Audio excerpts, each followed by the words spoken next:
Alors, je pense que nous sommes en live sur Facebook. D'accord. OK. Donc, on pourra commencer. Joseph, tu pourrais commencer à accepter les personnes dans la salle.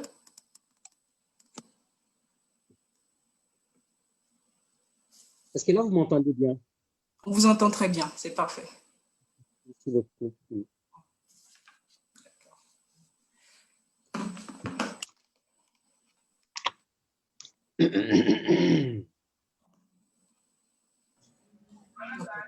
Donc, nous allons commencer. Alors, bonjour à tous et à toutes. Merci d'avoir honoré ce rendez-vous. Je suis Sidoine Bao, fondatrice de l'association The Way Out. Alors, The Way Out, c'est un groupe de jeunes qui ont décidé de s'unir pour promouvoir l'éducation à travers l'autodidaxie, l'initiative personnelle, la recherche et l'innovation, mais également la lecture. Donc, en termes d'activités, nous organisons des webinaires, des séances de formation pour promouvoir l'éducation, mais aussi pour contribuer à l'éveil des consciences au sein de la jeunesse. Donc, pour en savoir plus sur nos activités, vous pouvez visiter notre site web ainsi que notre page Facebook qui s'affichera dans la barre des conversations dans quelques minutes. Alors, aujourd'hui, nous parlerons de jeunesse et de démocratie. La durée de cette session sera de 1 heure et 30 minutes. Notre invité, M. Ouedraogo, aura 40 minutes subdivisées en 2 sessions de 20 minutes pour son intervention. Et ensuite, nous aurons 2 sessions de questions-réponses. Voilà. Donc, comme je le disais, nous sommes en compagnie de M. Ouedraogo, qui est journaliste, directeur général de la chaîne de télévision Burkina Info. Monsieur Ouedraogo est un personnage très engagé, voilà, dans la promotion de la démocratie, mais également de la bonne gouvernance. Il exerce dans le métier du journalisme depuis maintenant 15 années. Il faut savoir qu'il est lauréat de plusieurs prix d'excellence, notamment le prix Gallian en 2015 dans la catégorie interview. Et c'est un prix qui récompense les meilleurs journalistes burkinabés. Voilà. Et M. Ouedraogo a également été décoré en tant que chevalier de l'Ordre du Mérite national pour sa contribution indéniable à l'alternance et à l'ancrage démocratique au Burkina Faso. Alors, M. Ouedraogo disait un jour dans une interview que la jeunesse est un atout. Je cite, la jeunesse est un atout et cet atout, nous allons le mettre au maximum à profit pour servir le peuple comme il se doit. Et ça tombe bien parce qu'aujourd'hui, notre thème, c'est la jeunesse africaine face aux défis de la démocratie. La présentation étant faite, Monsieur Ouedraogo, vous avez la parole. Amis de la liberté, de la démocratie et de la bonne gouvernance, bonjour. Permettez-moi donc en introduction de prononcer cette formule qui est mienne parce que c'est celle que j'utilise pratiquement dans toutes les émissions que j'anime sur les antennes de la télévision Burkina Info. Et c'est également cette formule que j'utilise pratiquement dans toutes les conférences publiques que j'anime dans les écoles supérieures, un peu partout également dans les universités au Burkina Faso. Alors, je voudrais dire merci à Sidoine Bao pour l'association The Way Out. Il faut le dire simplement qu'il faut saluer cette initiative de la jeunesse africaine qui consiste à créer un cadre de discussion, un cadre d'échange, parce que c'est un rendez-vous du donner et du recevoir. Et généralement, dans toutes les conférences, j'ai tendance à dire, je n'ai pas la prétention ni l'intention d'épuiser le sujet sur la jeunesse africaine et la démocratie, mais je vous donne quand même quelques notions qui vont servir donc de plat de résistance à ce qu'on puisse avoir des discussions utiles pour une Afrique meilleure, pour une Afrique qui verra pleinement sa jeunesse engagée et déterminée à contribuer et à consolider les vertus de la démocratie, de la bonne gouvernance, de la liberté de presse et d'expression. Je voudrais aussi, avant de rentrer dans le vif du sujet, ouvrir une petite parenthèse pour vous dire que la décoration, elle avait été obtenue en 2015 pour la contribution à la démocratie. Mais de 2019 à 2020, au centre nord du Burkina Faso, à 100 km de la ville de Ouagadougou, les élèves m'avaient saisi pour que je puisse les accompagner dans le cadre de la réalisation d'un projet de construction, une action citoyenne de gendarmerie qui a vu le jour depuis 1953, qui n'avait pas de clôture. Quand on sait ce que vit le Burkina depuis 1950, depuis 2014-2015 avec la résurgence de l'insécurité. Et on a monté le projet qui s'est abouti en avril 2020. 10 mois, presque 11 mois après, on a inauguré l'infrastructure. Et rien qu'hier, finalement, j'ai été décoré à la médaille d'honneur des collectivités territoriales. Donc, c'est la deuxième édition, aux côtés de la jeunesse surtout. Donc, une petite parenthèse. Je voudrais remercier beaucoup les participants. Excusez-moi, M. Ouedraogo. Nous allons demander aux participants de bien vouloir se mettre sur silence afin que nous puissions entendre M. Ouedraogo.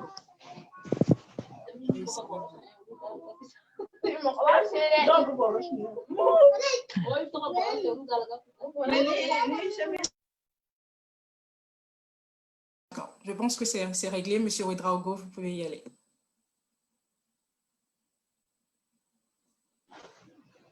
Vous êtes sur silence, vous êtes sur silence. Vous devez activer votre micro.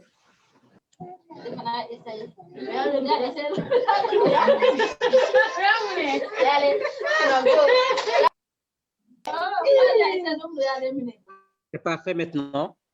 Oui, c'est parfait. Donc, on y va. Donc, je disais que c'est un thème d'actualité, un thème de grande préoccupation, mais parler de la jeunesse africaine et des défis de la démocratie nous permet naturellement de revenir sur les différents événements que les différents pays africains ont connus. Alors, je ne voudrais pas faire ici donc de toutes les réalités africaines, mais il y a quand même quelques exemples palpables sur lesquels on peut fonder donc la première réflexion ou la première partie de la réflexion du jour. Et en citant un exemple, je pourrais commencer par le printemps arabe. Vous vous rappelez de ce qui s'est passé en Égypte, en Tunisie, ou encore en Libye, même si on peut nuancer un peu l'apport substantiel de ce printemps arabe sur la prise en compte des préoccupations des jeunes, la responsabilisation davantage des jeunes. Mais on peut dire quand même que ces événements, notamment avec le départ qui a été donné par Sidi Bouzid avec ce jeune vendeur donc, au bord de la route qui a été donc victime d'une bavure, et cela a donné donc lieu au printemps arabe en 2011, a été donc un élément déclencheur d'un vaste mouvement de prise en compte des responsabilités et des préoccupations des jeunes sur le continent africain. En le disant ainsi, je voudrais aussi quand même signaler que ce printemps arabe-là a eu quand même des échos un peu partout sur le continent. Et si je vais citer un exemple, il y a un pays qu'on appelle le Burkina Faso, dont je suis originaire. On se rappelle qu'en 2011, il y a eu également un mouvement qui a été lancé, c'était exactement le 30 avril 2011, au niveau de la place de la Nation, une opération dédiée ou dénommée Blaise Compaoré dégage. Et cette opération-là était déjà portée par des jeunes qui ont voulu naturellement mettre fin à ce qu'on appelle la patrimonialisation du pouvoir, la non prise en compte de leurs préoccupations à tous les niveaux de décision sans exception.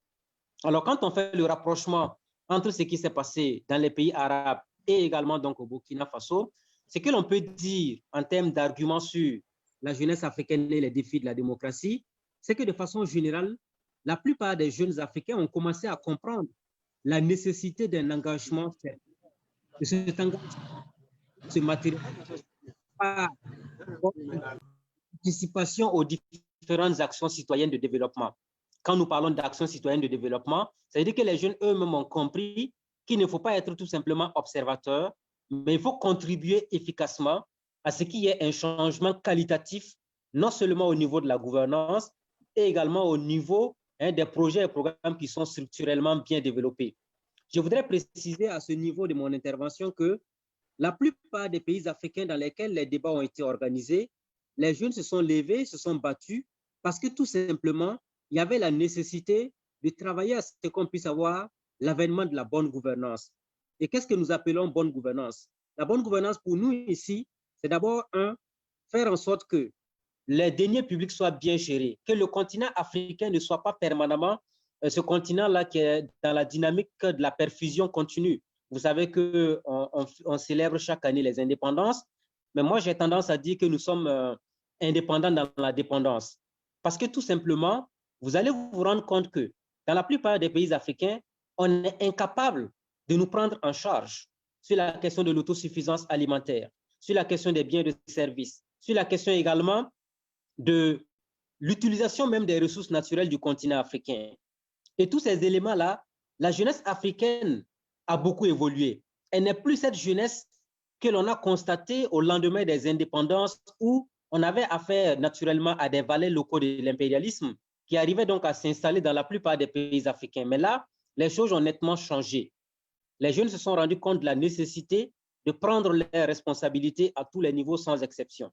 Et cette prise de responsabilité par les jeunes s'est matérialisée très souvent par d'abord, la création de cadres de discussion et d'interpellation citoyenne. Parce que nous parlons de veille citoyenne, c'est un élément fondamentalement important de prise de responsabilité des jeunes. Parce que les jeunes, à tous les niveaux sans exception, ont refusé que l'on ne puisse dilapider ce qu'on appelle les deniers publics. Et pour nous, c'est quoi dilapider les deniers publics? Ça veut dire qu'on est dans un affairisme au sommet des pouvoirs politiques en Afrique, où vous avez un président qui a un entourage avec ses amis et connaissances, ils se partagent les marchés publics, chacun prend ce qui peut lui revenir de droit, et de corruption en corruption sur toute la chaîne, et vous allez vous rendre compte que l'argent public n'est pas bien géré. Et ça, c'est l'un des premiers éléments qui ont suscité parmi ces éléments-là, donc l'engagement politique des jeunes ou encore la prise en compte des jeunes au niveau de la sphère politique. Parce que vous savez que la plupart du temps, on est dans les mêmes pays, avec les mêmes réalités, les mêmes inconséquences au niveau des pouvoirs politiques, où très souvent, on a des infrastructures biodégradables, on a de la corruption exagérée, on a des détournements de deniers publics. Et au fur et à mesure que ces processus-là avançaient, les jeunes se sont rendus compte de la nécessité, à tous les niveaux sans exception, de pouvoir s'engager en créant des cadres de discussion, s'engager en créant des associations de combat et s'engager aussi au sein des formations politiques. Malheureusement, ce qu'on a constaté, c'est que la plupart des engagements politiques des jeunes sur le continent africain ont été soldés par un positionnement assez mitigé. Parce que vous savez qu'au Burkina Faso, on a même été obligé, pour ne citer que cet exemple-là, de lancer ce qu'on appelle un quota pour la participation politique des jeunes et des femmes. Ça veut dire qu'on s'est rendu compte à un moment donné que tant qu'on n'aura pas une loi préférentielle qui permet à la jeunesse burkinabé d'avoir un positionnement assez remarquable sur les listes électorales, avec éventuellement des chances d'être élu, soit au niveau de la représentation nationale ou au niveau des collectivités, c'est assez difficile. Et cela a été imposé aux partis politiques avec notamment une mesure que l'on pourrait qualifier de coercitive, qui permettra naturellement de sanctionner toutes les personnes qui n'auront pas respecté le quota de 30%. Malheureusement, quand vous faites le tour des partis politiques, vous constaterez avec nous que c'est le même scénario qui se poursuit. On a encore affaire à la même dynamique où les jeunes sont toujours laissés pour compte, ils ne sont pas pris en compte comme il se doit dans les décisions qui sont prises au niveau des partis politiques. Ce que je voudrais dire ici à cette étape de mon intervention, c'est que la jeunesse africaine face aux défis de la démocratie, cela se matérialise aujourd'hui par les actions qui sont menées. Vous savez que quand on a dit printemps arabe, ceux qui ont été dans les rues en 2011 pour la chute de Ben Ali en Tunisie ou encore la chute de Moubarak en Égypte, ce ne sont pas des jeunes, ce ne sont pas des personnes du troisième âge. La plupart des manifestants étaient des jeunes de 18 à 20 ans. Mais quand vous écoutez tous les témoignages qui ont été faits, qui ont été dits par les participants, chacun revient sur la nécessité de contribuer au développement du pays à travers un ancrage démocratique où on a donc un changement de régime, où on a donc une possibilité de transition au sommet de l'État pour donner les mêmes chances à tout le monde sans exception pour qu'on n'ait pas un pouvoir à vie, avec notamment un président, sa famille, ses cousins, ses neveux qui vont rester au pouvoir indéfiniment. Comme on le dit très souvent, le pouvoir absolu corrompt absolument. Et c'est ce que la jeunesse africaine a voulu combattre au début. Et quand on remonte un peu plus loin, vous allez vous rendre compte qu'en 2013 et 2014 au Burkina Faso, le débat c'était sur la mise en place d'un Sénat et la non-modification de l'article 37 de la Constitution. Le Sénat que les jeunes ont vu comme un outil de récompense des dinosaures politiques parce qu'on ne savait pas comment on allait redéployer le trop-plein politique au sein de l'ancien parti au pouvoir. Et le deuxième axe majeur, c'était le refus de la modification de l'article 37. Parce que pendant longtemps, et suite à l'assassinat du journaliste Norbert Zongo au Burkina Faso, le Collège des sages avait recommandé en 1999 que l'on travaille à faire en sorte que la limitation des mandats présidentiels soit effective. Parce qu'ils ont dit et répété, tant que les mandats présidentiels ne sont pas limités dans les pays africains, cela peut être source de violence, source de conflits et source de division et notamment un problème pour la cohésion sociale. Malheureusement, les pouvoirs politiques, notamment sous le régime comparé au Burkina Faso, pendant les 27 ans de la gouvernance, ce que nous avons remarqué est que tout simplement, la Constitution était devenue une serviette de poche que l'on utilisait comme on voulait et finalement, la jeunesse burkinabé ne l'a pas acceptée. Et conséquences immédiates, 2013-2014 ont été des années déterminantes où les jeunes se sont levés, se sont battus et ils ont fait tomber le président Compaoré, et ce qui a été un élément déclencheur éventuellement d'une dynamique dans la sous-région. Mais on a eu le printemps arabe, on a eu le printemps africain, on peut le dire, avec le Burkina Faso. Mais est-ce que cette dynamique a été maintenue un peu partout? Parce que le virus de la révision des constitutions sur le continent africain n'a pas encore été totalement anéanti. Je voudrais citer un exemple, deux pays de la sous-région. Je pense à la Côte d'Ivoire et à la Guinée-Conakry. Vous voyez déjà que les présidents Alassane Ouattara et Alpha Condé, au forceps, ont finalement opté pour un troisième mandat à la tête de leurs pays respectifs. Ce qui n'est pas forcément une bonne nouvelle pour la jeunesse africaine parce que ces anciens-là auraient dû être à côté de la plaque et donner la chance à la jeunesse pour qu'elle puisse également contribuer au développement du pays sans forcément qu'on puisse continuer indéfiniment dans les modifications constitutionnelles comme ce qui a été donné à voir en Côte d'Ivoire ou encore en Guinée-Conakry. Alors, je voudrais faire une escale sur les cas ivoiriens et guinéens pour signaler que c'est une grosse déception parce que Alassane Ouattara, tout comme Alpha Condé, sont des opposants historiques. On a vu que tout le monde, nous tous, nous avons eu à défendre à un moment donné parce qu'on s'est dit qu'on est des chantres de la liberté, de la démocratie et de la bonne gouvernance. Ces deux personnalités. On se rappelle qu'Alassane Ouattara, nous avons à plusieurs reprises demandé à ce qu'on puisse lui permettre d'avoir également les mêmes droits et les mêmes devoirs que tous les citoyens ivoiriens, et même que s'il a gagné l'élection, qu'on lui permette d'avoir le pouvoir politique en Côte d'Ivoire. Mais nullement on a cru qu'à un moment donné, celui-là que tout le monde a eu à défendre à un moment donné, allait être un champion de la révision de la Constitution. C'est le même scénario qui s'est produit en Guinée-Conakry avec le président Alpha Condé, qui n'a pas compris qu'à son âge, tout comme Alassane Ouattara à son âge, on ne peut pas continuer à être président parce qu'eux-mêmes l'ont dit, les deux présidents l'ont dit, l'usure du pouvoir empêche d'être quelqu'un de très opérationnel, de très dynamique. Alors, dans ce cas de figure où la révision constitutionnelle est devenue à la limite une banalité pour certains pays africains, quelle est la marge de manœuvre de la jeunesse africaine? La jeunesse africaine, pour avoir sa place de choix dans cette dynamique, a l'obligation de faire ce qu'on appelle une organisation. Et cette organisation, c'est d'abord qu'elle soit bien structurée. Elle doit être bien structurée, qu'elle puisse avoir des initiatives qui peuvent porter les luttes populistes et populaires qui vont contribuer à ce qu'il y ait des changements de régime qualitatifs au profit du développement et de la bonne gouvernance. Parce que nous le disons, il y a eu deux cas exemplaires qu'on peut citer ici au cours de cette conférence. Vous avez le mouvement Y'en a marre au Sénégal qui a contribué efficacement à ce que la question de la modification constitutionnelle ou encore que Abdoulaye Wade puisse quitter le pouvoir. Vous avez également le mouvement Le Balai citoyen au Burkina Faso. Ce sont des cas d'école qui peuvent être implémentés dans le reste du continent afin que les jeunes également puissent s'organiser. Parce que si la jeunesse burkinabé n'est pas suffisamment organisée, elle ne pourra jamais efficacement faire en sorte que la démocratie soit une réalité dans les différents pays africains. Parce que vous allez avoir des manifestations spontanées, mais cela ne va absolument rien changer. Par contre, si vous avez des organisations bien structurées, des initiatives où vous passez tout le temps à passer dans les communes, que ce soit dans les villages, dans les hameaux de culture, parler à la jeunesse, parler aux populations sur la nécessité de la démocratie, sur la nécessité d'avoir la bonne gouvernance dans tous les pays africains, il n'y a qu'à ce prix-là que les jeunes pourront apporter efficacement leur contribution au développement sur le continent africain. Je pense que la première partie de 20 minutes qui m'a été donnée à suivre, à moins qu'on me donne 2 ou 3 minutes en fait. Siban Bao, la modératrice. Merci, M. Ouedraogo. En effet, vous avez encore 5 minutes si vous souhaitez ajouter quelque chose avant que nous passions à la session des questions, réponses et interventions. Alors, rapidement, ce que je peux ajouter à la première partie, c'est pour vous dire que il y a éventuellement 2 ou 3 éléments majeurs à prendre en compte. C'est la veille citoyenne. Et la veille citoyenne, pour nous, c'est un élément indispensable. Et cette veille citoyenne, c'est qu'il faut que les jeunes eux-mêmes puissent avoir des outils d'interpellation citoyenne.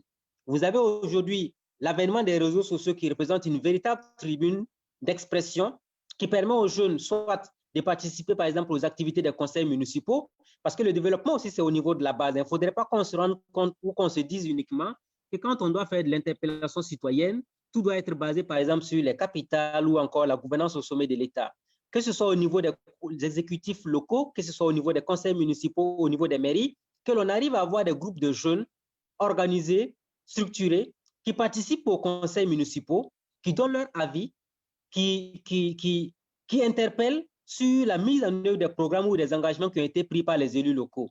Ensuite, les jeunes également doivent participer souvent, parce que c'est ouvert la plupart des débats parlementaires, même si vous n'avez pas droit à la parole, mais vous avez au moins la possibilité de suivre les sessions qui sont organisées, pour suivre les délibérations qui sont faites et poser des questions après ou encore créer ce qu'on appelle des groupes de discussion pour non seulement démultiplier les programmes et politiques qui sont développés au profit des populations burkinabées ou encore des populations africaines, et ensuite aller dans la dynamique de l'interpellation citoyenne. Nous avons rendu compte à un moment donné que les réseaux sociaux représentent un véritable outil pour la jeunesse africaine. Si elle arrive à le comprendre, elle peut être utilisée à bon escient. Malheureusement, ce qu'on constate dans la plupart des pays africains, les jeunes eux-mêmes ne s'assument pas. Quand un jeune commence à réussir, il est détruit par un autre jeune. Alors que les jeunes ont l'obligation d'une certaine solidarité pour pouvoir naturellement être, j'allais le dire ainsi, dans la dynamique de ceux-là qui sont dans les perspectives de développement du continent africain.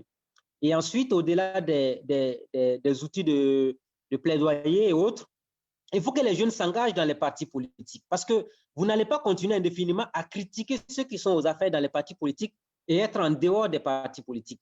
Nous sommes dans la démocratie et la démocratie a ses règles et ses obligations qui s'imposent à tout le monde.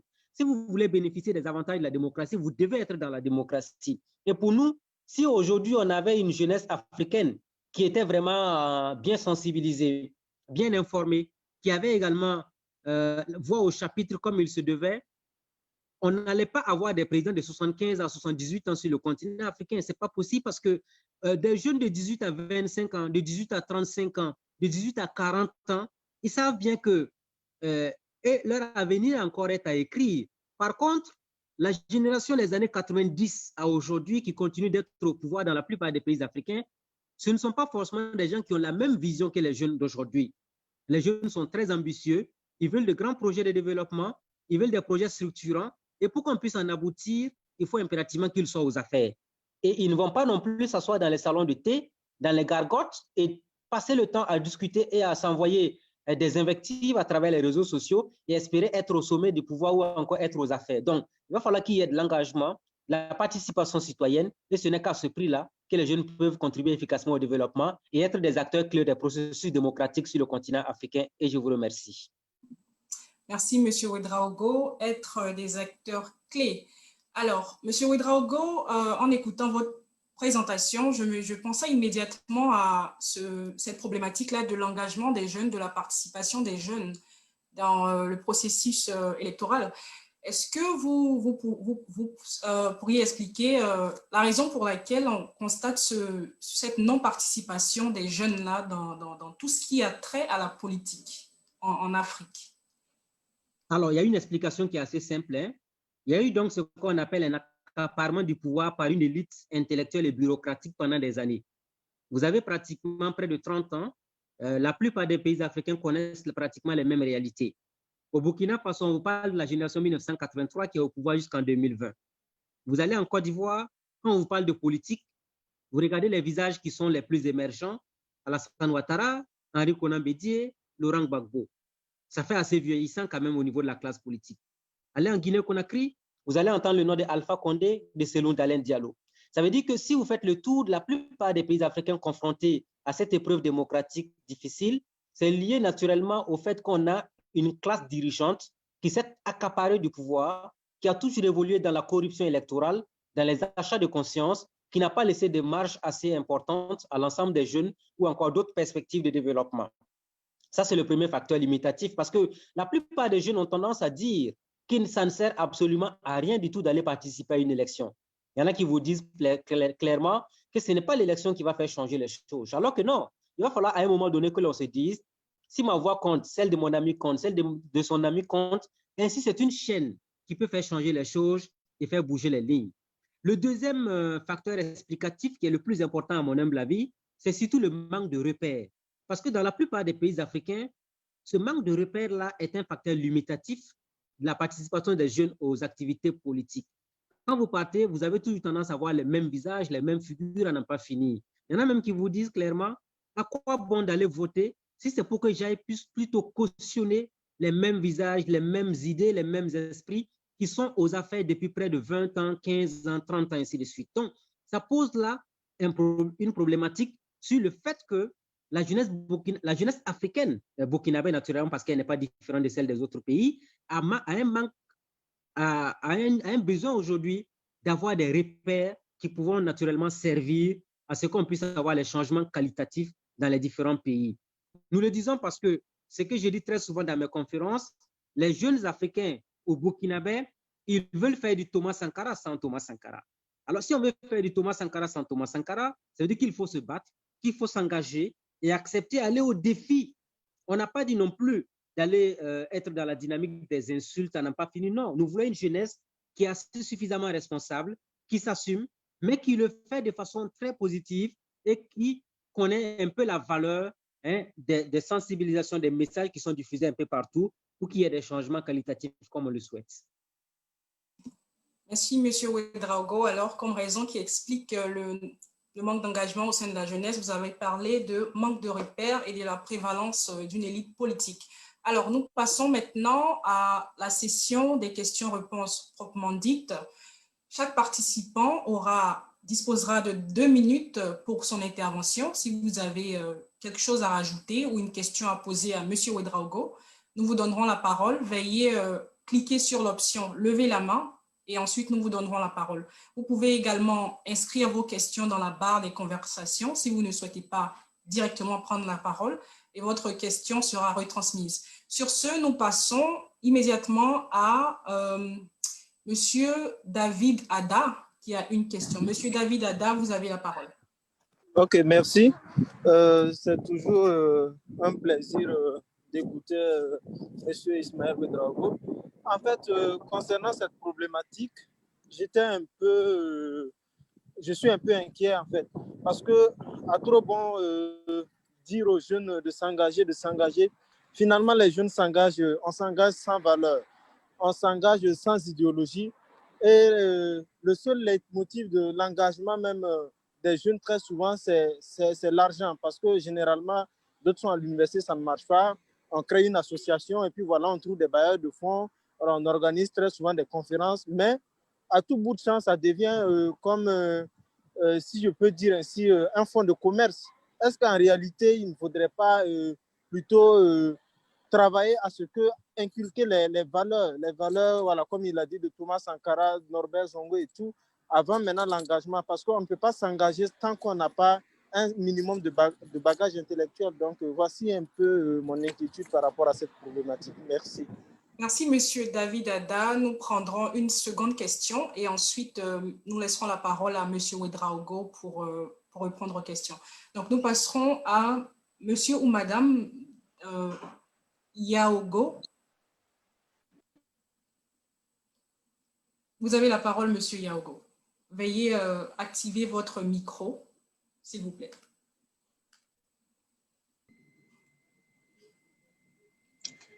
Bonsoir. Bonsoir, monsieur. C'est un plaisir pour moi de participer à cette rencontre. Moi, je suis dans la région du Centre-Sud, à Manga.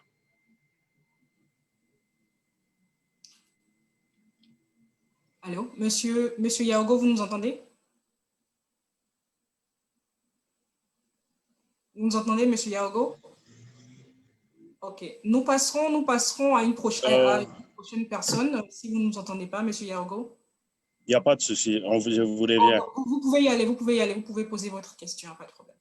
Non, allez-y, parce que je vais régler mon appareil là, j'ai un problème de réseau actuellement. D'accord, merci monsieur Yaogo. C'est mieux de me revenir. Ok, nous passerons à une prochaine personne. Je vois qu'il y a beaucoup de mains levées dans la salle. Je tiens à rappeler que chaque participant aura 2 minutes, 1 à 2 minutes pour poser sa question. Veuillez être assez bref. Nous n'avons pas assez de temps pour cette première session.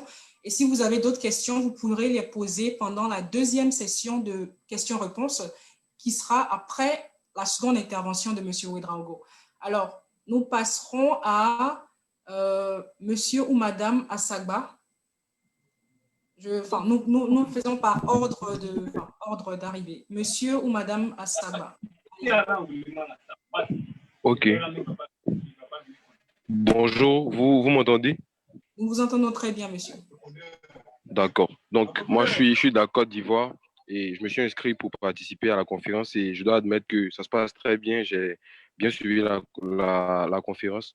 Toutefois, mon réel souci, en fait, c'est qu'il y a un point central autour duquel on doit articuler le débat. Ce n'est pas juste la participation des jeunes à la démocratie, c'est la démocratie en Afrique même en général. Parce que pour qu'on puisse parler de démocratie, le socle, ce sont les institutions. Voilà. Et on remarque que dans la plupart des contrées africaines, nous avons des soucis institutionnels. Quand vous prenez les commissions électorales ou les conseils constitutionnels, ils sont à la merci des pouvoirs publics. De ce fait-là, même pour ceux qui sont âgés, qui sont même pas, on ne parlera pas d'eux en tant que jeunes, ils ont du mal à rentrer dans l'arène politique parce que les institutions ne permettent pas que la volonté ou bien les recommandations de la population soient portées au pinacle. Voilà. Donc, je pense que déjà là, il y a un souci. Si les jeunes doivent également entrer dans l'arène et que ce soit les mêmes règles et que ce soit les mêmes institutions qui sont à la merci des pouvoirs publics, bah, le souci ne sera jamais réglé. Donc, je pense que s'il y a un point de revendication fondamental, c'est déjà les institutions de la République. Il faut permettre que les institutions soient indépendantes. Comme ça, ce seront les réelles aspirations du peuple qui seront portées au pouvoir. Comme ça, si les jeunes ont vraiment des idées à faire prévaloir, bah, la population les portera au sommet. Parce que ce n'est pas parce qu'on est jeune que forcément on doit devenir président, mais on doit avoir une place de choix dans les instances de décision publique. Il faut qu'on ait quelque chose à proposer. Et les jeunes ne sont pas assurés que leurs propositions seront prises en compte. Ils ne sont pas assurés que si derrière leurs idéologies, il y a des gens qui sont partants, ces gens-là puissent les porter au sommet. Parce qu'ils se disent que quel que soit ce que je vais dire, mon programme peut être bon et tout, ça ne marchera pas. Les gens, même si les gens votent pour moi, par exemple, les institutions de la République ne donneront pas les résultats tels que la population l'a exprimé dans les urnes. Donc, je pense que c'est là également, c'est un point important que je voulais soulever. Merci, Monsieur Assagba. Nous allons retransmettre la parole à Monsieur Ouedraogo pour répondre aux préoccupations de Monsieur David Adam et également de Monsieur Assagba. Monsieur Ouedraogo. Merci beaucoup. Alors, je voulais commencer par Monsieur Assagba. J'espère bien que je prononce très bien le nom de mon ami de Côte d'Ivoire. Hein. Si j'écorche, je pense que nous sommes tellement ensemble, nous formons le même pays qu'il n'y a pas de bagarre entre nous. Voilà. Burkina Faso, Côte d'Ivoire, cela s'entend. Donc, je voudrais vraiment remercier tous ceux qui sont venus tout à l'heure. Je voudrais commencer par mon ami de la Côte d'Ivoire. Il a raison sur la question du socle de la Constitution. Alors, aujourd'hui, je voudrais aller sur une évidence. On n'a pas dit forcément que c'est parce qu'on est jeune qu'il faut arriver au pouvoir, non. Mais nous voulons dire ici par là que aujourd'hui, on est dans une dynamique avec une élite politique qui est permanemment dans la dynamique des arrangements politiques. Et ces arrangements politiques ne prendront jamais fin tant qu'ils ne se rendront pas compte que la volonté populaire n'est pas forcément dans la dynamique de la continuité, mais la volonté populaire, c'est pour des changements qualitatifs au profit des masses populaires. Je m'explique en disant que tant qu'on va se rendre compte qu'on a affaire à une population majoritairement jeune qui est victime de toutes sortes de corruption, comme l'a dit le premier intervenant, M. David Adam, qui a parlé de la question financière, les gens vont continuer à perpétuer les constitutions en Afrique. Par contre, si on se rend compte qu'on a affaire à une jeunesse qui est en face, qui veut qu'on continue de respecter les textes fondamentaux de la République, vous allez vous rendre compte qu'à aucun moment, les gens ne vont se laisser aller dans ces modifications constitutionnelles. Je le dis parce que, je prends un exemple banal. Au Burkina Faso en 1966, le président Maurice Yamégo a été chassé par la rue. Et là, c'était des syndicats qui avaient manifesté pour dire « Nous ne voulons pas d'un pouvoir gabégique, d'une population qui est en train de souffrir alors qu'un président est en train de se la couler douce quelque part au Brésil. » Et on l'a débarqué du pouvoir. En 2013-2014, c'est encore deux référents importants pour nous parce que les jeunes étaient dans les rues dans les 45 provinces de Burkina Faso. Et chaque fois quand les jeunes sortaient, ils disaient « Nous ne voulons pas de la patrimonialisation du pouvoir. Nous ne voulons pas d'un pouvoir à vie, ainsi de suite. Et vous imaginez un temps soit peu, depuis que les jeunes, depuis ces manifestations populaires, ont fait fuir le président Blaise Compaoré en 2014 au Burkina Faso, pendant peut-être 30 ans, vous n'entendrez jamais encore, je dis bien peut-être même là, je ne suis même pas sûr, un président encore dit la Constitution pour un troisième mandat. Ça veut dire que si on sait qu'en face, on a une jeunesse consciencieuse qui sait ce qu'elle veut, qui n'est pas prête à accepter tout ce qu'on veut lui faire subir, vous allez voir que les choses vont changer dans le bon sens. Je le dis parce que quand on regarde les méthodes de lutte, une fois dans un de mes éditos, je disais, quand je regarde le cas ivoirien, le cas guinéen et puis le cas burkinabé, les manières de gérer les crises n'ont pas été les mêmes.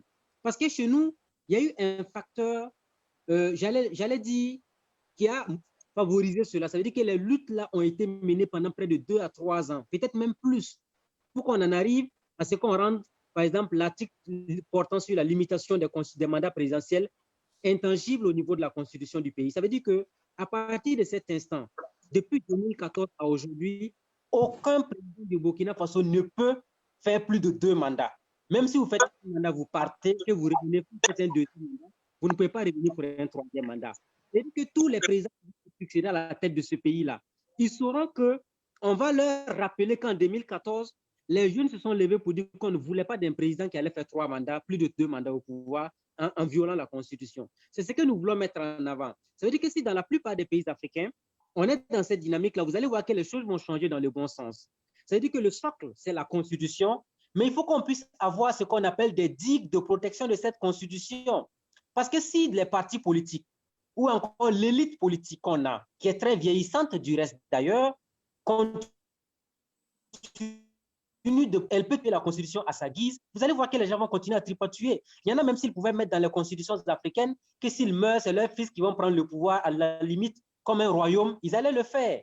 Chacun tente tant bien que mal de mettre son cousin, son neveu, ainsi de suite. Ce n'est pas comme ça qu'on gère un pays. Et vous savez naturellement que c'est l'avenir d'une génération qui est hypothéquée quand on parle de modifications constitutionnelles pour un troisième mandat. C'est pour ça que je dis qu'il est important que je rejoins M. Ada David qui a parlé des valeurs, de l'idéologie. Je suis tout à fait d'accord avec lui. C'est ce que j'avais voulu développer dans la deuxième partie. C'est ce que moi je mettrais dans le lot de l'éducation à la citoyenneté. Parce que quand j'écoute également M. Assagba de la Côte d'Ivoire, il parle du socle de la Constitution pour la démocratie en Afrique. Là aussi, c'est une question d'éducation à la citoyenneté. Combien de jeunes aujourd'hui connaissent leur conseiller municipal dans le quartier? Combien de jeunes connaissent aujourd'hui leurs députés? Combien de jeunes connaissent leurs ministres aujourd'hui? Ça, c'est un vrai problème. Parce que si vous-même, vous n'êtes pas intéressé par les questions démocratiques, on va continuer à vous vendre de l'eau sous la pluie. Alors que si on sait que vous maîtrisez tout et dans les moindres détails, cela est un facteur limitatif à ces vendeurs d'illusions pour la plupart qui viennent vous montrer du saupoudrage à travers des projets qui ne verront jamais le jour sur le continent africain. Merci, M. Ouedraogo. Nous passerons directement à la... D'accord, nous avons M. Abdoul Mohamed qui a la main levée. Nous prendrons cette dernière question. M.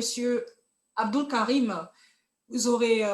nous vous donnons 1 minute parce que nous devons passer à la à la seconde session. Vous aurez 1 minute pour poser votre question. Allez-y, M. Abdoul Karim.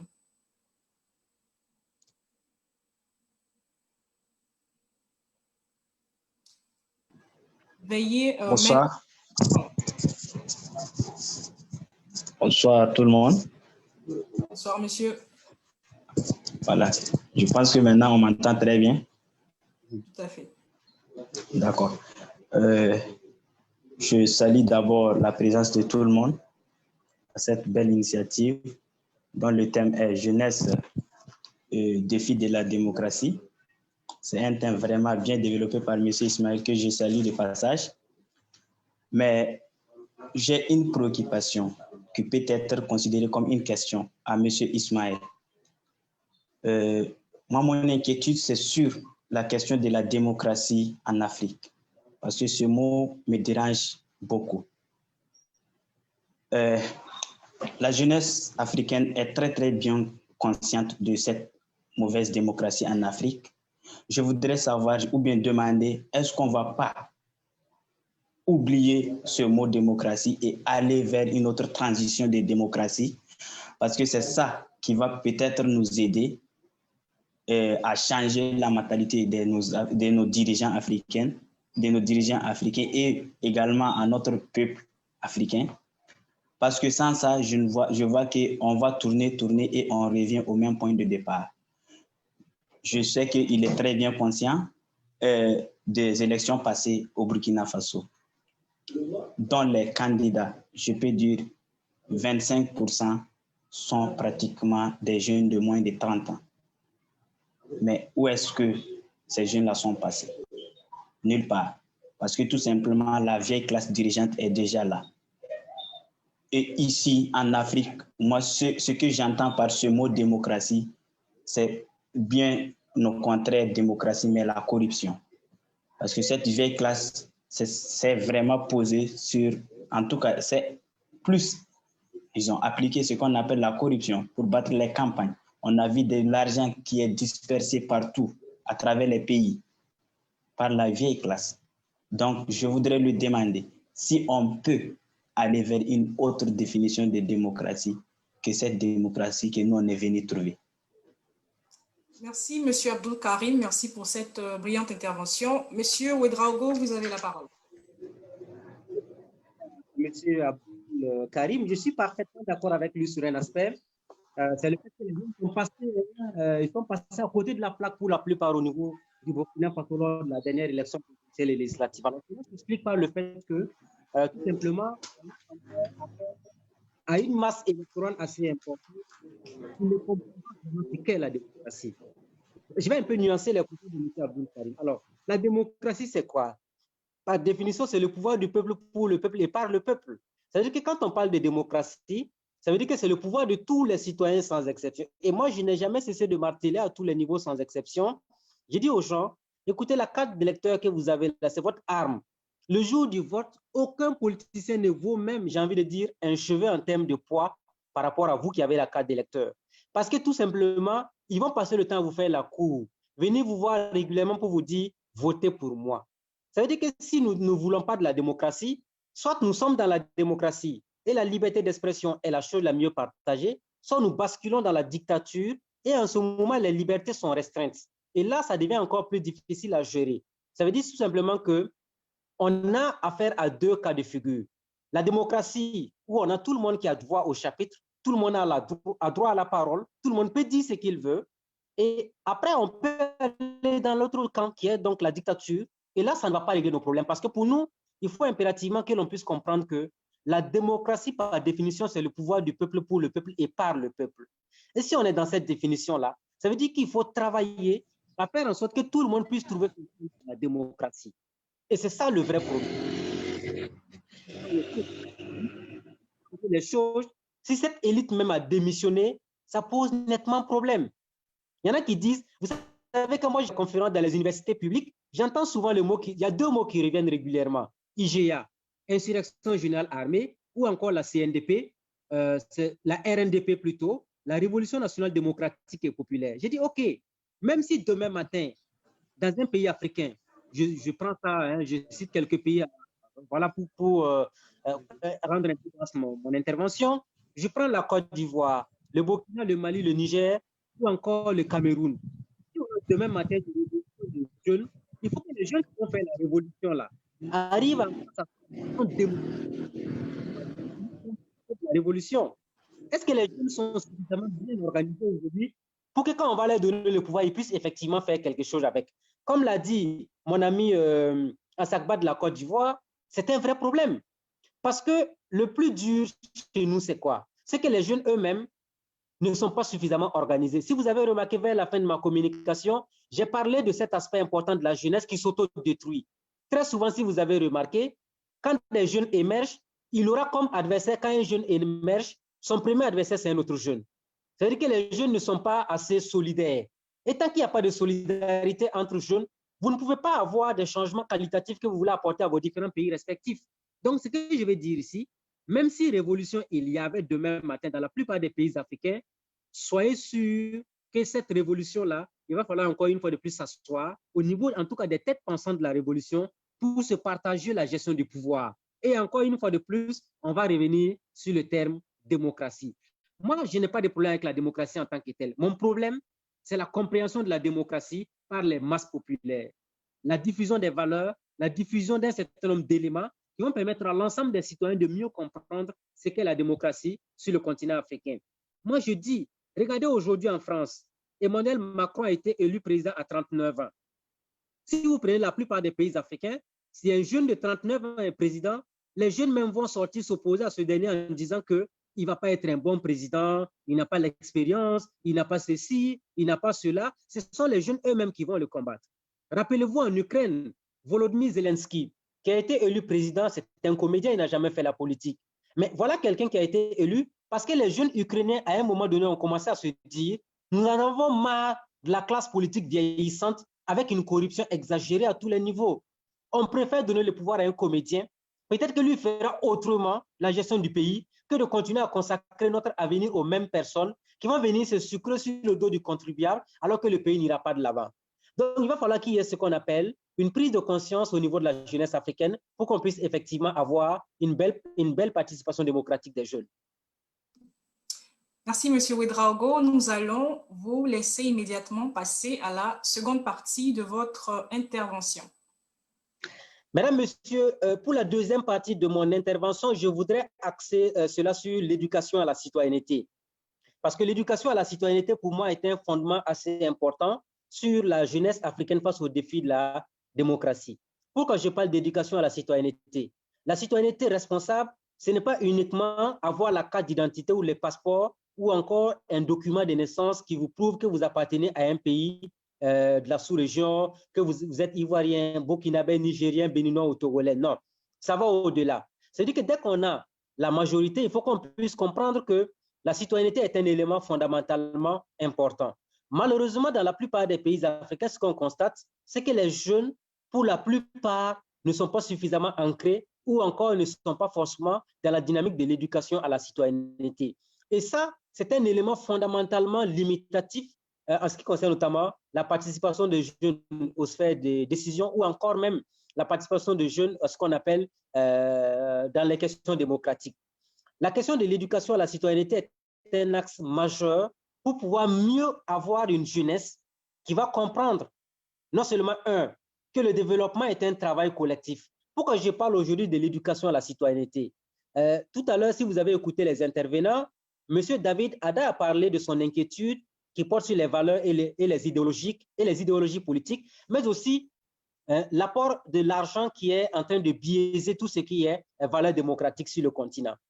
Il a parfaitement raison parce que si vous avez une jeunesse qui n'est pas forcément ancrée dans l'éducation à la citoyenneté, ça pose nettement problème. Et en allant sur l'intervention de M. Assagba de la Côte d'Ivoire, il a parlé du socle de la Constitution. Si vous faites le tour de la plupart des pays africains, combien sont-ils les jeunes qui connaissent véritablement les constitutions en Afrique? Combien sont les jeunes aujourd'hui qui savent ce que ça veut dire aller voter?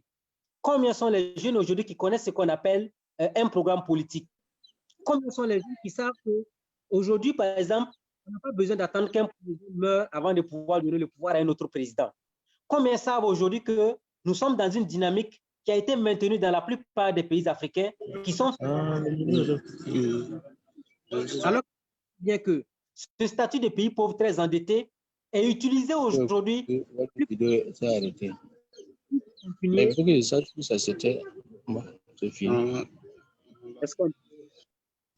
Monsieur, est-ce que vous pouvez désactiver votre micro, s'il vous plaît?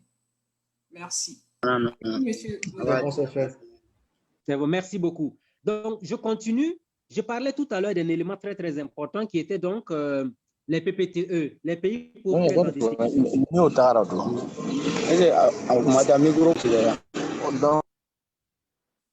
Voilà. Donc, les pays pauvres très endettés, c'est devenu un vrai problème sur le continent africain. Parce que vous remarquerez avec nous que la plupart des pays sont contents quand on les appelle les pays pauvres très endettés. Mais l'élite politique, l'élite que nous écoutons aujourd'hui, les jeunes, la plupart de ces jeunes nous font comprendre que non. Et ils comprennent que nos pays ne sont pas suffisamment sous-développés comme on veut nous le faire croire. Ils savent pertinemment que c'est parce qu'on a ce qu'on appelle un problème de gouvernance, un problème d'usure du pouvoir que l'on n'arrive pas à se développer. Mais eux, ils sont allés à l'école, ils peuvent le comprendre. Quand vous partez voir le paysan du village, quand vous partez voir le cotonculteur, quand vous partez voir donc l'éleveur du village, vous lui parlez de démocratie, ça ne lui dit absolument rien. Lui, il pense tout simplement que celui qui est venu lui donner un CSPS, celui qui est venu lui donner une ambulance, celui qui est venu construire une école dans son village, c'est lui qui est la meilleure personne qui doit mourir au pouvoir. Ça veut dire que la jeunesse africaine a un rôle important à jouer à ce niveau, et c'est ce que moi j'appelle éducation à la citoyenneté. Éducation à la citoyenneté, ça veut dire tout simplement que c'est d'aider tout le monde à comprendre qu'aujourd'hui, nous sommes dans une situation où c'est très, très, très important de faire comprendre aux uns et aux autres que ce n'est pas parce que quelqu'un est président qu'il est venu construire un CSPS ou il est venu construire une école dans un village, mais c'est un bien public. Et cette notion de bien public, 90% des électeurs sur le continent africain ne savent pas ce que ça veut dire. Les votants africains, le processus de votation, si vous voulez, la plupart du temps est arrimé à des individus. On regarde celui qui est venu faire des forages, celui qui est venu donner donc, celui qui vient saluer les gens chaque jour au village, ainsi de suite. On est tout le temps basé sur cette dynamique-là et on ne la quitte pas du tout. Ça veut dire que si on avait un travail continu, voilà pourquoi il est important dans ce travail continu-là d'indexer la responsabilité des jeunes. Je le dis parce que l'éducation à la citoyenneté est un élément fondamentalement qui intéresse davantage les jeunes plus que tout le monde. Il faut que tous les jeunes qui nous suivent actuellement dans cette conférence publique et que dans tous les pays africains qui sont connectés, les jeunes se rendent compte de leur rôle historique. Et leur rôle historique, à notre humble avis, c'est de faire comprendre ce qu'est la Constitution aux populations locales. Et moi, j'appelle ça éducation à la citoyenneté. Parce que le bon citoyen, ce n'est pas uniquement celui à qui on dit de ne pas brûler le feu quand il est rouge. Ce n'est pas celui à qui on vient dire, viens payer donc la cotisation des parents d'élèves dans l'école de ton enfant. Ce n'est pas celui à qui on vient dire, viens voter seulement. Et quand c'est couleur verte ou bien couleur rouge, il faut voter pour ce parti politique. Non. Ce n'est pas celui-là aussi à qui on vient donc montrer un CSPS avec l'argent des impôts et des taxes qu'on a utilisés pour construire, pour venir vous dire que c'est tel politicien qui est venu vous donner dans le village. Mais les villageois ne le comprennent pas. Raison pour laquelle la question de l'éducation à la citoyenneté est un axe fondamentalement important pour une prise en compte des réalités de développement sur le continent africain, notamment au niveau des jeunes. Je le dis parce que si on en arrive à cela, vous allez voir que nous allons régler fondamentalement un élément très, très, très, très important. Et dans la même dynamique, je voulais aussi dire que si nous voulons aller de l'avant, il va falloir qu'on lutte efficacement contre un certain nombre de choses qui vont être utiles à la participation citoyenne des jeunes, à la participation des jeunes à la démocratie. Je voudrais citer aujourd'hui la lutte contre les inégalités sociales, parce qu'il y a trop d'inégalités sociales dans les pays africains. Et ça plombe aujourd'hui la question de l'engagement des jeunes à tous les niveaux. S'il y a trop d'inégalités et qu'on n'arrive pas à créer suffisamment de la richesse pour créer de l'emploi pour les jeunes, vous allez vous rendre compte que les jeunes sont à la merci des partis politiques et de la classe politique vieillissante. Avec 1 000 francs, avec 2 000 francs, on peut acheter un électorat. Alors que quand on achète l'électorat n'est pas allé voter parce que c'est un programme politique ou c'est quelqu'un de tangible, quelqu'un d'utile, mais ils sont allés voter parce que la personne a de l'argent à donner. Quand quelqu'un achète le pouvoir, n'oubliez jamais cette phrase-là. Quand quelqu'un achète le pouvoir, c'est pour se faire rembourser demain matin. Si quelqu'un achète le pouvoir, c'est pour se faire rembourser demain matin ou encore, c'est pour se faire rembourser le temps de son mandat présidentiel ou son mandat de député ou son mandat de maire.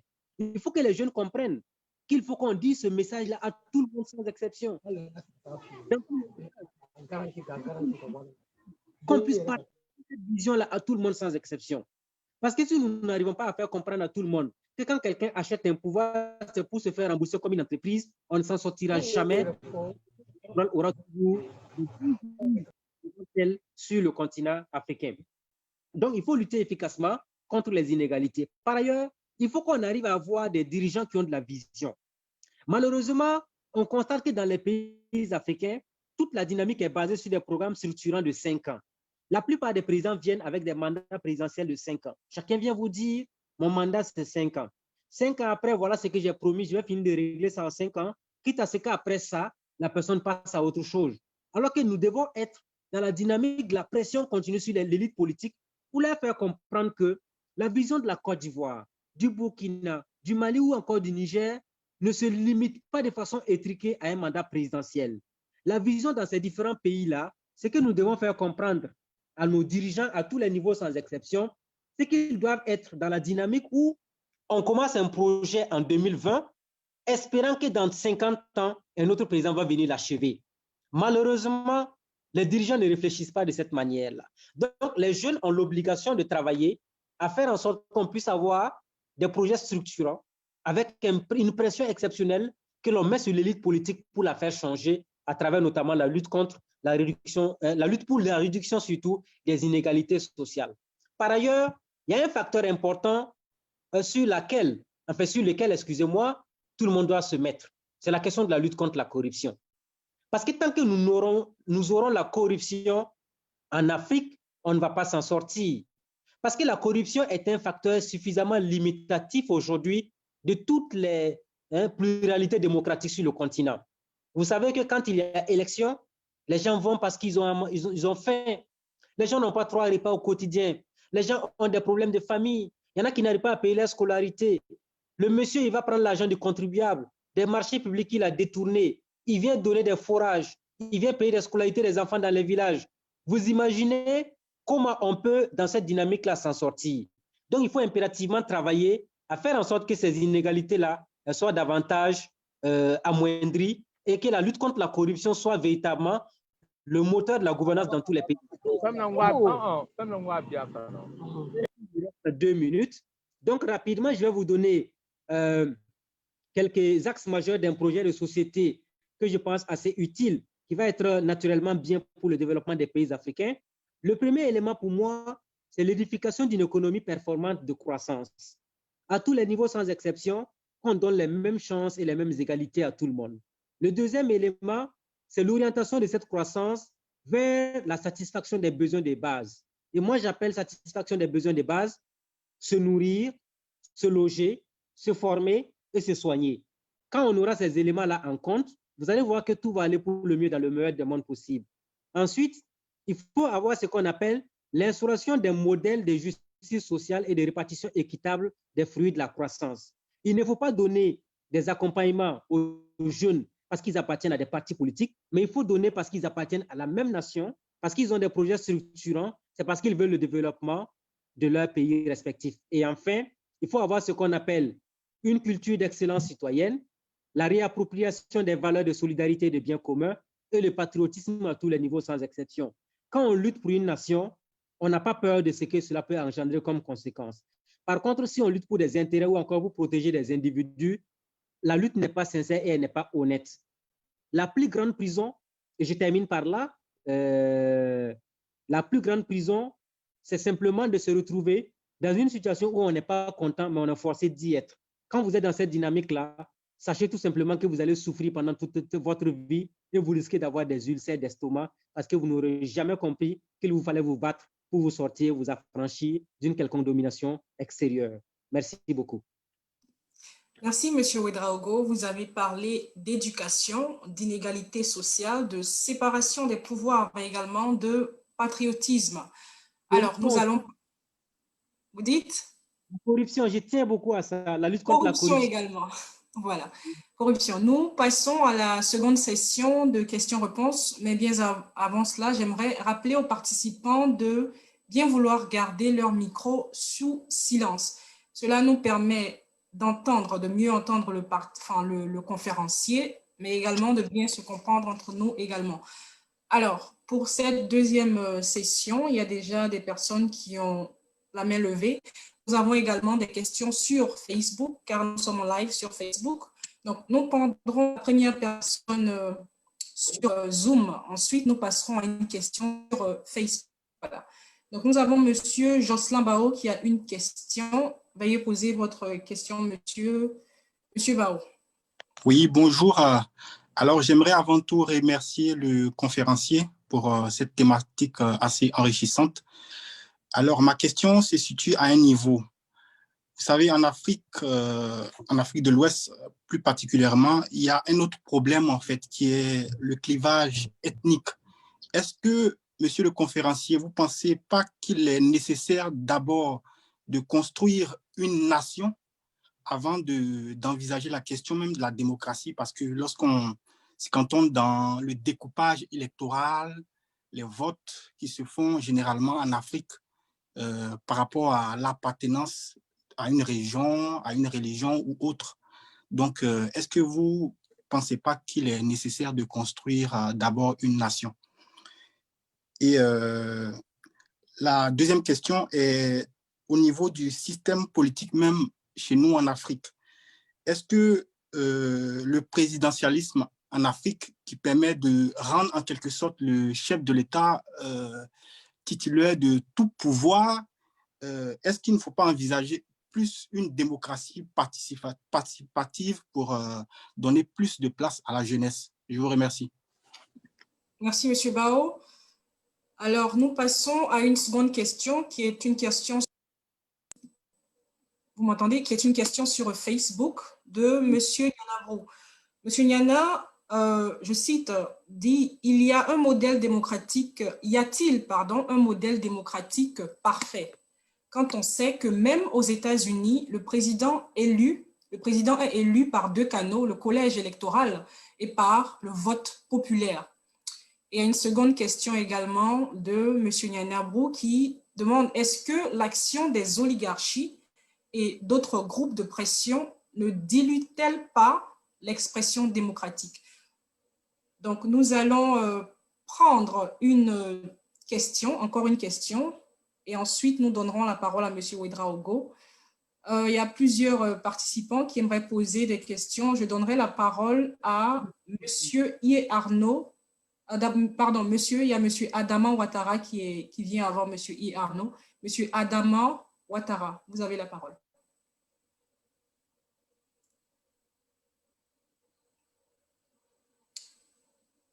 Monsieur Adama Ouattara.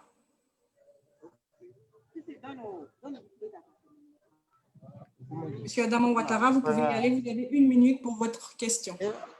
Bonsoir d'abord. Comment vous allez? Ça va bien, yes. Je vous remercie beaucoup de participer dans cette réunion. Tout d'abord, ma question était ici. Est-ce que aujourd'hui c'est autorisé à un jeune âge de 20-25 ans de faire bien la politique?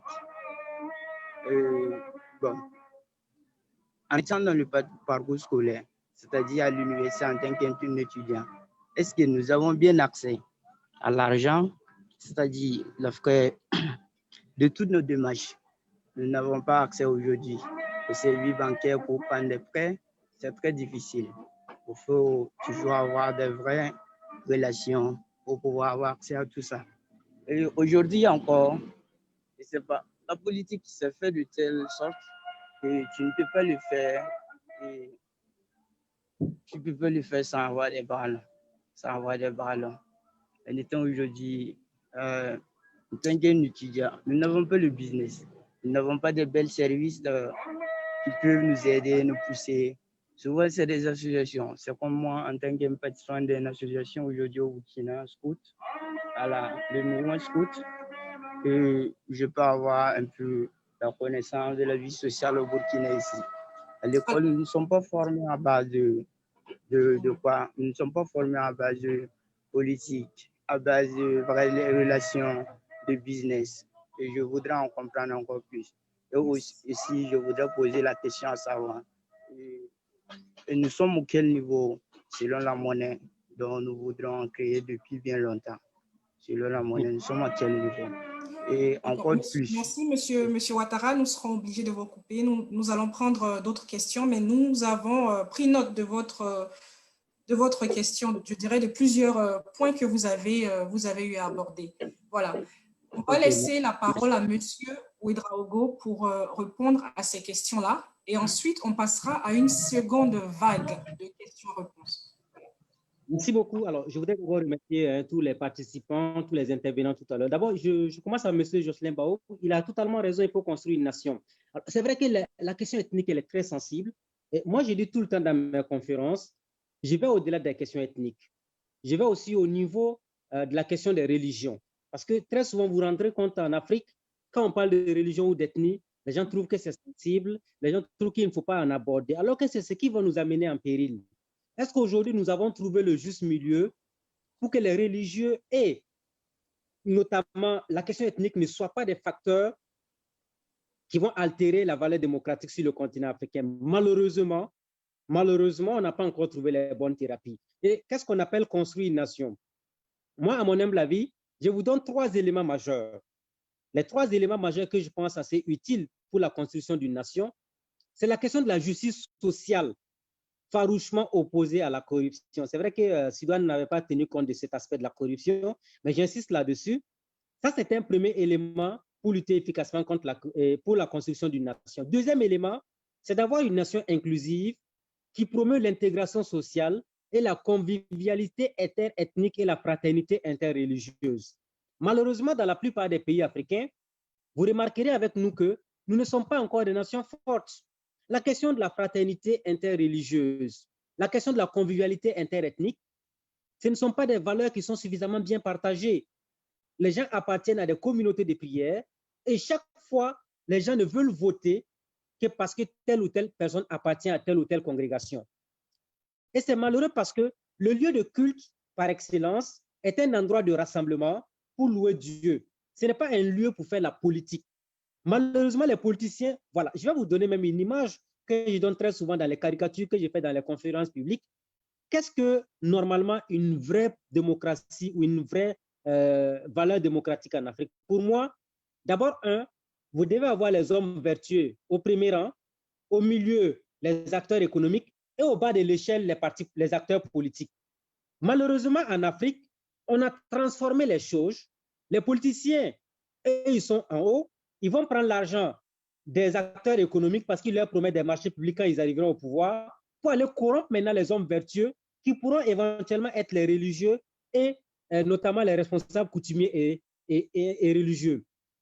Donc, vous avez une démocratie faussée par le pouvoir de l'argent.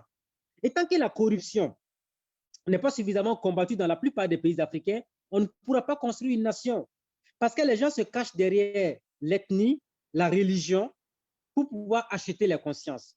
Quelqu'un qui vous dit que je suis de telle ethnie, si vous faites en sorte qu'on perde le pouvoir de notre ethnie, vous allez perdre tout. Alors que non, dès qu'on est à l'échelle d'une nation, pardon, dès qu'on est à l'échelle d'une nation, l'ethnie n'a plus de sens. Malheureusement, depuis les indépendances à aujourd'hui, les présidents fondateurs ont travaillé à mettre en place des systèmes ethniques de gestion du pouvoir. Et c'est ce que la jeunesse qui a compris les choses, qui a une meilleure appréciation de la situation, doit pouvoir aider à combattre pour qu'on puisse donner les mêmes chances et l'égalité à tout le monde sans exception. Et le troisième élément, c'est la question de la tolérance.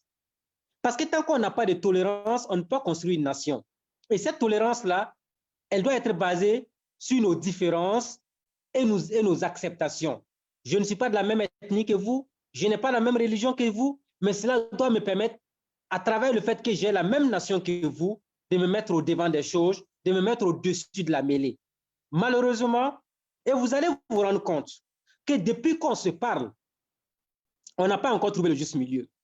Vous savez, la plupart des pays africains sont pratiquement dans les mêmes problèmes. C'est partout pareil. On vous dit, c'est l'ethnie telle qui est au pouvoir, telle ethnie veut venir prendre le pouvoir, ainsi de suite. Non. Tant qu'on n'aura pas une prise de conscience liée à cet affranchissement, à l'appartenance ethnique et à l'appartenance religieuse, on ne va pas s'en sortir, on ne pourra jamais construire une nation. Et pour me résumer, je le dirais donc, il faut la tolérance, il faut la convivialité interethnique et la fraternité interreligieuse, et enfin la lutte contre la corruption pour favoriser la justice sociale à tous les niveaux. Tant qu'on n'a pas ces 3 valeurs dans une nation, on ne peut pas construire une nation.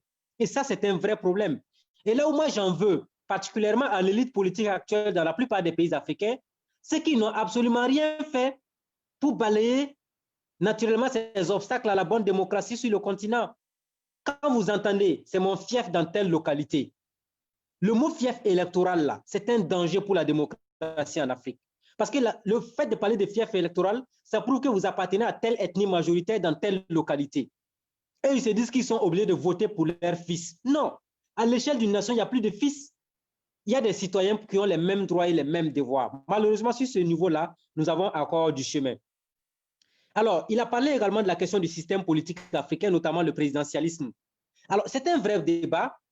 On a essayé à un moment donné d'avoir souvent ce qu'on appelle des régimes parlementaires, mais vous avez remarqué que la plupart du temps aussi, les régimes parlementaires trop forts, ça finit par des coups d'État à n'en pas finir. Je vous donne l'exemple du Niger. Vous voyez, le Niger a connu plusieurs coups d'État militaires. C'est lié naturellement à ce problème de régime parlementaire trop fort. Et chaque fois en Afrique, Vous savez que les politiciens ne sont pas là pour les intérêts des populations. La plupart, ce que je constate, la plupart des politiciens en Afrique créent des partis politiques comme des entreprises privées qu'ils gèrent à la guise, comme leurs propres familles. Donc, du coup, tant que les intérêts sont menacés, ils ne verront pas l'intérêt supérieur des nations. Ils sont capables de faire tout pour faire tomber un président et après,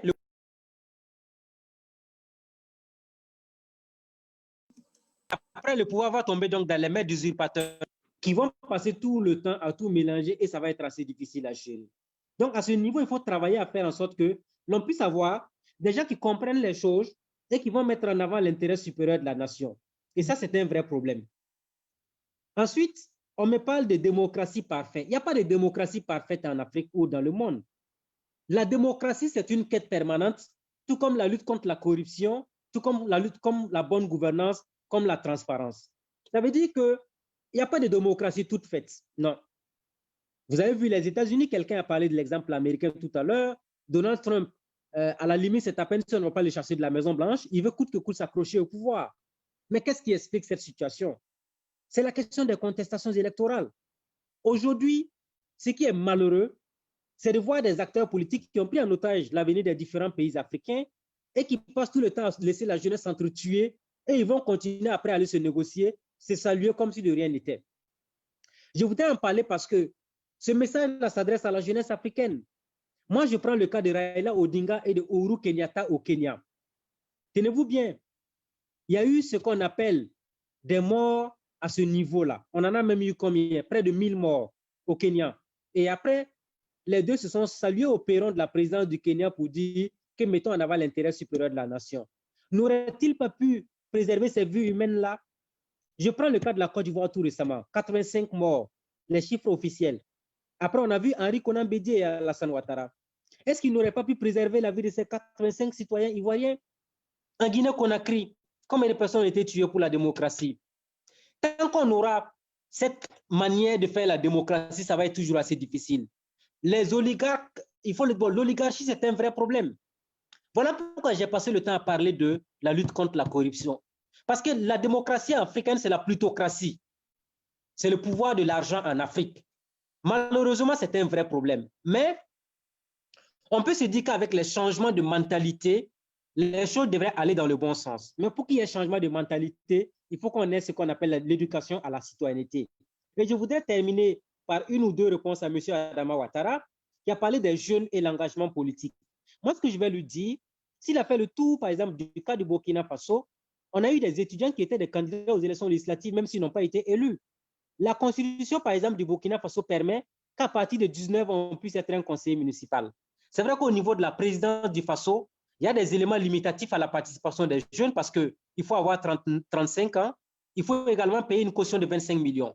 Ce n'est pas évident que tous les jeunes puissent avoir les moyens. Mais justement, le combat que les jeunes doivent mener, c'est de nous débarrasser de tous ces articles contraignants qui empêchent la participation des jeunes aux activités politiques. Parce qu'à ce niveau, tant qu'on aura la même dynamique qui va se poursuivre, c'est qu'on ne s'en sortira jamais. Et à ce niveau-là, il faut impérativement qu'il y ait des engagements à tous les niveaux sans exception. Et par ailleurs, il a parlé de la question de la monnaie. Je suppose que c'est le franc CFA qui le préoccupait. Ce débat-là, on continuera toujours à le mener, mais il faut impérativement qu'on mette en avant ce qu'on appelle la bonne gouvernance d'abord. Parce que le peu d'argent qu'on a, si c'était bien géré, j'avoue que le continent africain serait mieux développé que ce qu'on a actuellement. Et la question de la monnaie, c'est la question du manque de solidarité entre les pays africains. Chacun pense qu'il est aujourd'hui le lion et les autres doivent être la queue du lion. Systématiquement, tous les dirigeants répondent en disant « Je préfère être la tête du rat que la queue du lion ». Conséquence immédiate, on est permanemment divisé et on ne parle jamais le même langage sur les mêmes questions. Merci beaucoup. Merci, M. Ouedraogo. Vous avez souligné des points très importants. J'ai surtout retenu le point de l'information de l'éducation parce qu'il faudrait éduquer la jeunesse. Les jeunes ne s'engagent pas souvent parce qu'ils n'ont pas l'information. Et pour revenir à votre argument, je dirais que comme vous l'avez dit, au Burkina Faso, pour les législatives, il y a une limite d'âge de 35 ans. Il y a plusieurs jeunes qui ne le savent pas. Vous dites? La présidentielle qui est limitée à 35 ans. La présidentielle, voilà, 35 ans. Il y a plusieurs jeunes qui ne le savent pas. Et si nous devons revenir au cas de l'article 37 sur la limitation des mandats au Burkina Faso, plusieurs personnes en parlent. Et c'est la même chose dans plusieurs pays. mais personne ne connaît vraiment le contenu de la Constitution, le contenu de ces textes-là, de ces textes étatiques. Alors, nous passerons à une prochaine question. Il y a monsieur ou madame Yaoui qui a une question. Je tiens à rappeler que nous avons un peu moins de 20 minutes avant la fin de cet échange. Et nous prendrons encore quelques questions. Monsieur Yaoui? Oui, bonsoir tout le monde. Monsieur Yaoui, bonsoir allez-y. Les organisateurs. Oui, vous m'entendez? Nous vous entendons. Vous m'entendez? Nous vous entendons. D'accord. Bonsoir tout le monde. Bonsoir le conférencier. Ma question est la suivante. Monsieur Ouedraogo parlait tantôt d'éducation à la citoyenneté. Est-ce légitime pour la jeunesse, je dis, de dire qu'elle n'a pas de repère, étant donné que la vieille classe politique ne donne pas un bon exemple de la démocratie? Est-ce aujourd'hui légitime à la jeunesse de s'excuser pour dire que non, bon, on n'a pas un bon repère, donc la démocratie, de toute façon, la jeunesse de nos jours va faire la démocratie de la manière dont elle la voit plutôt faire de la vieille classe. Est-ce légitime pour la jeunesse de dire qu'elle n'a pas un repère? Merci. Merci, monsieur Yaoui.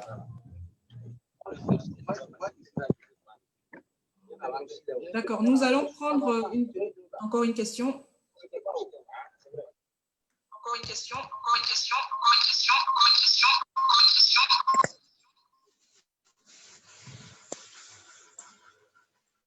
Vous m'entendez? Nous allons passer à monsieur Arnaud.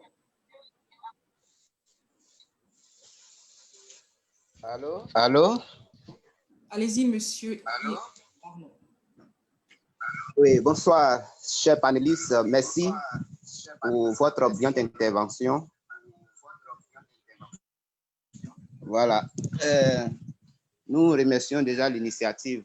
Bon, il faut dire déjà, moi, ce n'est pas une question, mais c'est déjà d'attirer peut-être l'attention de tout le monde de ce que la jeunesse aujourd'hui présente. La jeunesse est majoritaire en termes de pourcentage et nous pensons bien que cette jeunesse souffre d'un mal qui est l'éducation, surtout l'éducation à la sécurité, à la gestion des choses d'État.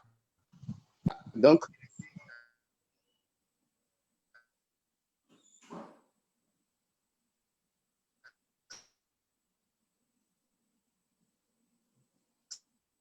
si il y a de la jeunesse sur ces jeunesse peut comprendre, je pense bien que je vais m'arrêter là pour aujourd'hui.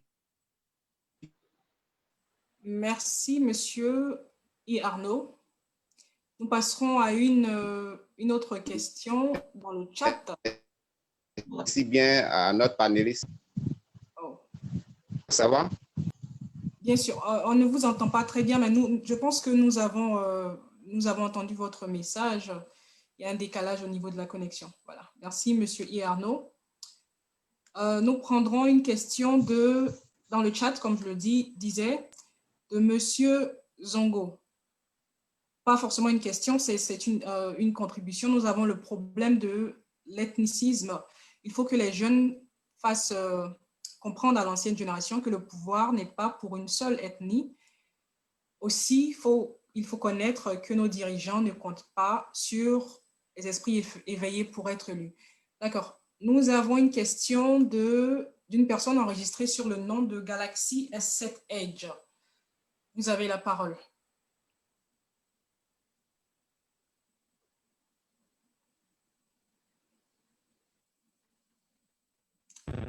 Oui, bonsoir. Nous ne vous entendons pas très bien. Je ne sais pas si c'est le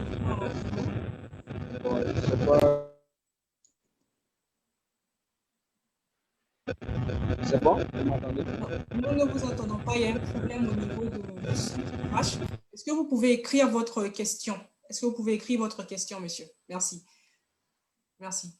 D'accord. Nous avons une question de de Monsieur Loy, Jacques Loy. Monsieur Loy, vous avez la parole.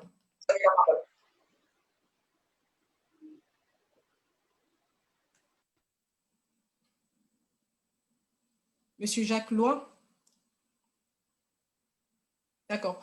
Nous passerons à une prochaine question. Je tiens à rappeler à Monsieur Abdul Karim que je vous vois très bien, mais je ne vous donne pas la parole parce que vous avez intervenu tantôt. Nous allons donner la chance aux autres participants d'intervenir. Ensuite, nous pourrons vous donner la parole. Voilà. Donc, on va donner la parole à Monsieur Aziz Yao. Allez-y, Monsieur Yao. D'accord. Merci pour la parole. Bonsoir, chers tous. Je salue de passage le conférencier, M. Ismaël Ouedraogo. Moi, ma préoccupation se situe autour de 3 axes. Ma première question est la suivante. La jeunesse africaine doit... Vous m'entendez bien? Nous vous entendons. Allez-y. La jeunesse africaine doit-elle prendre part à la politique dans sa forme actuelle en Afrique, en intégrant des partis politiques, ou elle doit plutôt donner une nouvelle image à la politique en formant un seul bloc pour faire face à nos différentes réalités dans le but de préconiser un lendemain radieux à la société africaine?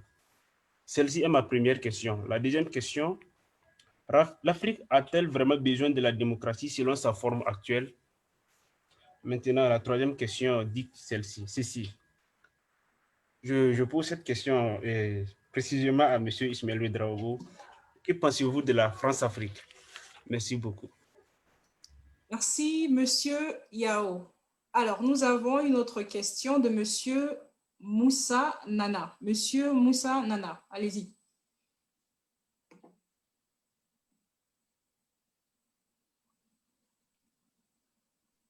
Oui, bonjour. Bonjour à tous. Vous m'entendez là? Nous vous entendons.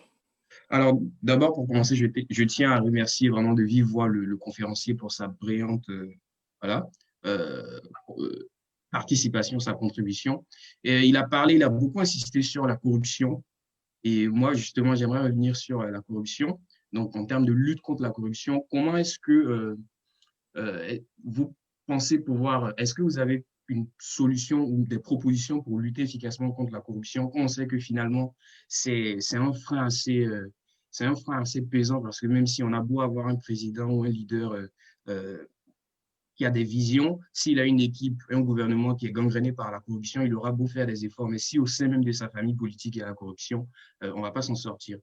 Du coup, en sachant aussi que en étant jeune, les jeunes, l'être humain quand il naît, on n'a pas une propension à la corruption, c'est voilà, en grandissant et en voyant ceux qui sont là, comment ça se passe que finalement, on intègre le système et on suit les mêmes schémas qui se répètent depuis des années. Donc finalement, à quel niveau est-ce qu'il faut créer cette rupture-là et comment est-ce qu'on peut lutter efficacement contre cette corruption?